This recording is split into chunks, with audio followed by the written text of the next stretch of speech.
Parmi les points forts de Laravel, c'est de pouvoir mettre facilement en relation une table avec une autre table.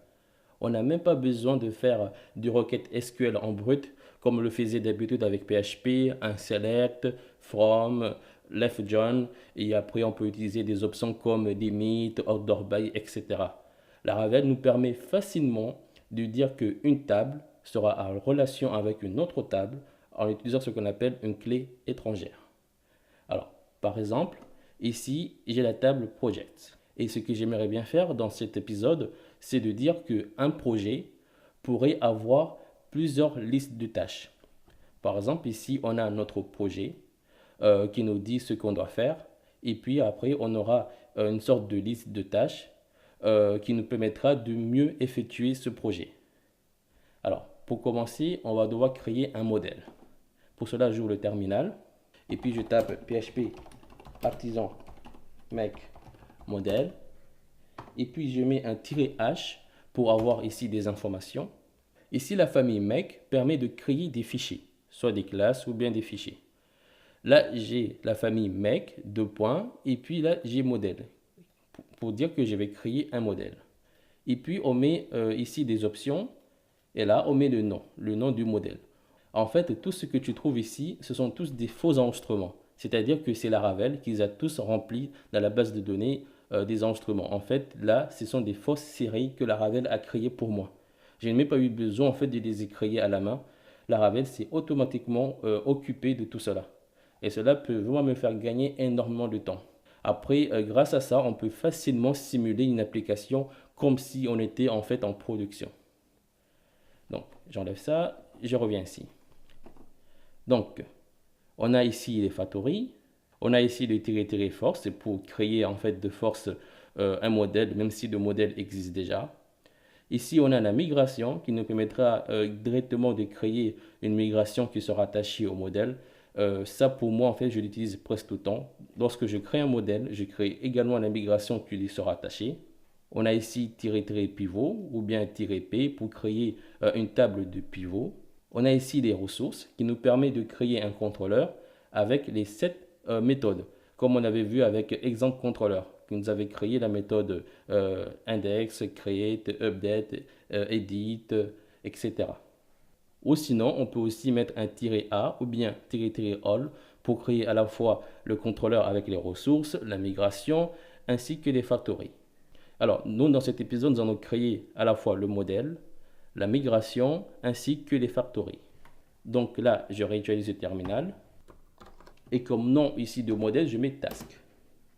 Et puis là, je mets en "-f pour les factories et "m" pour la migration. Ici, le modèle, la migration ainsi que les factories ont été créés. Nous verrons plus tard comment on utilise les factories. Pour l'instant, on va seulement se concentrer sur les relations. Pour commencer, je vais aller dans la migration task. Et là, on va créer ici des colonnes. D'abord, on va créer la colonne qui nous permettra de faire la relation. Ici, comme champ, j'ai mis en fait un integer. Et là, en fait, c'est très important. Ici, le nom du champ doit comporter d'abord en fait le nom de la table dans laquelle on va faire la relation. Ici, la table, c'est projects. Mais il faut le mettre au singulier. Je mets donc ici project, puis on met un underscore et ID. Et ici, cette colonne-là va nous permettre de faire la relation avec ici les projets. Et va tout simplement contenir l'ID du projet dans lequel on fera la relation. Et puis, on peut aussi rajouter d'autres méthodes. Par exemple, il y a la méthode unsigned. Unsigned qui veut dire que ici, le champ project ID n'aura jamais de valeur négative. Il y aura toujours des valeurs positives, plus que 0. C'est-à-dire que ça va toujours être de 1 et supérieur, et jamais inférieur à 1.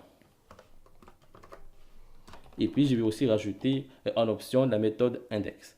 Alors, la méthode index a juste pour but de dire à MySQL que cette colonne a pour but en fait de faire des relations. Du coup, en fait, MySQL sera plus apte à récupérer très facilement des informations avec les relations. En fait, ça sera beaucoup plus optimisé. Alors, mais sinon, je peux enlever ici la méthode unsigned. Et ici, je peux utiliser en fait unsigned integer. C'est beaucoup mieux comme ça. On va aussi rajouter d'autres colonnes. Je mets l'objet table Et je mets la méthode string. Ça sera en fait une colonne de type var. Et là, je mets description. Et pour finir, je vais aussi rajouter une autre colonne, mais cette fois-ci de type booléen, pour savoir en fait si une tâche est bien complète ou pas. Et je vais également rajouter une autre méthode, c'est la méthode default. Comme ça, je dirais que cette colonne complète aura une valeur par défaut qui sera false. Cela veut dire qu'une tâche ne sera pas encore réalisée. Là, on a fini pour ça.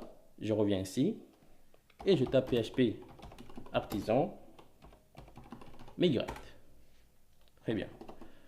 Je viens ici, j'actualise. Et là, j'ai la table task. Et maintenant, nous allons nous occuper des relations. D'abord, je vais ici dans le modèle project. Et là, je vais ouvrir une méthode publique. Et là, il y a une convention qu'on peut ou ne pas utiliser. Mais les conventions ont été créées dans le but de nous faciliter la vie et non pas de nous pourrir la vie. En fait, si par exemple je fais la relation une table avec une autre table, c'est-à-dire qu'un projet, normalement un projet peut avoir plusieurs listes de tâches. Du coup ici je mets task et je les mets au pluriel.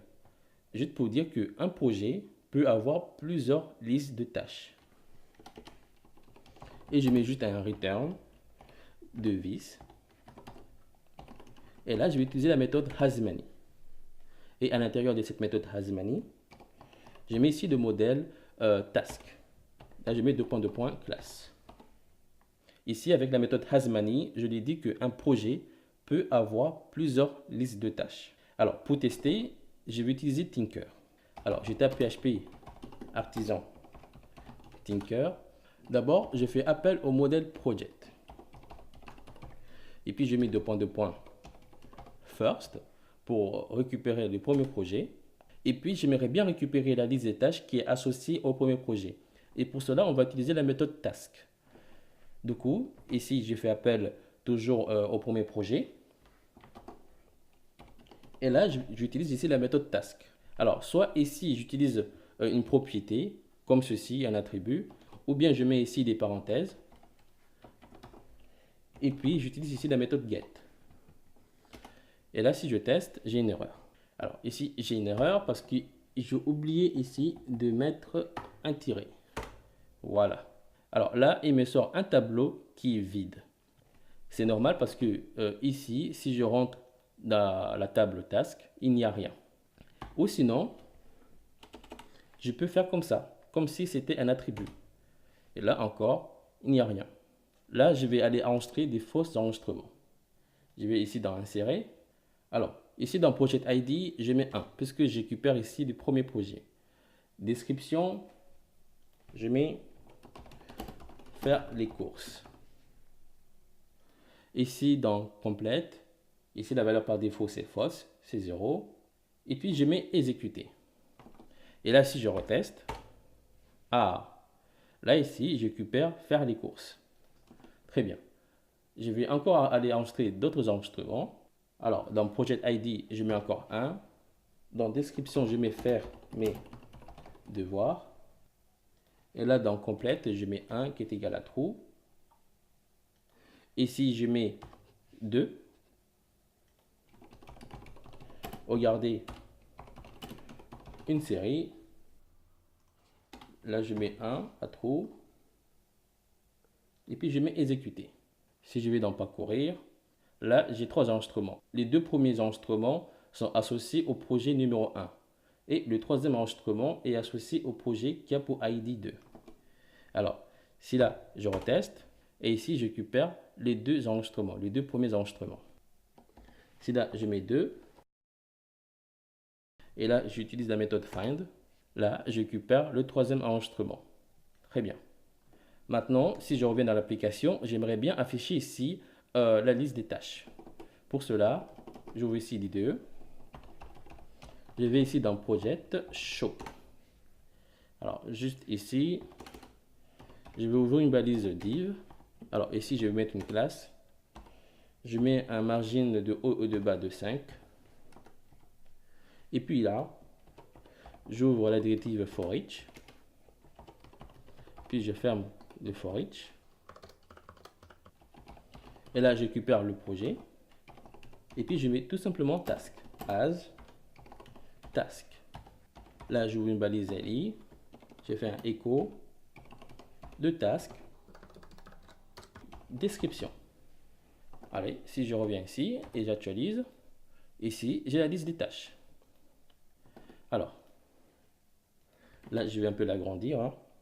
Je mets test LG. Ici, dans la base des lits, je mets un padding de 1. Comme ça, pour tout séparer.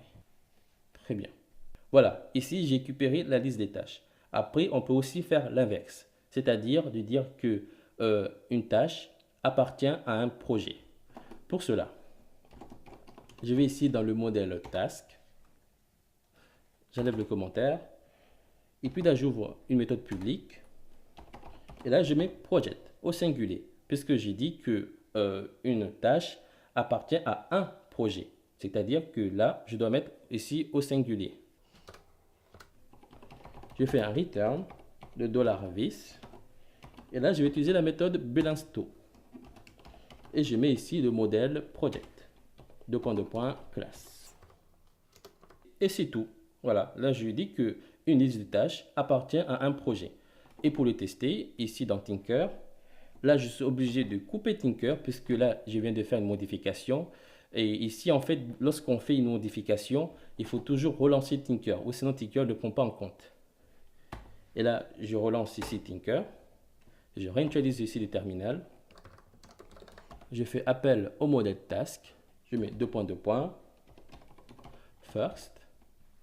Ici, je récupère la première tâche. Ou sinon, je vais utiliser plutôt la méthode find. Je mets par exemple 2. Et là, je récupère ici la seconde liste de tâches. Et puis, je vais utiliser ici la méthode project. Je peux tout simplement ici mettre project et non pas mettre les parenthèses. C'est là je teste. Là encore, j'ai une erreur. J'ai oublié ici le tiret. Voilà. Ici, je viens de récupérer mon premier projet qui a pour ID numéro 1. Ici, là, je mets 3. Là, ici, je récupère mon second projet qui a pour ID numéro 2.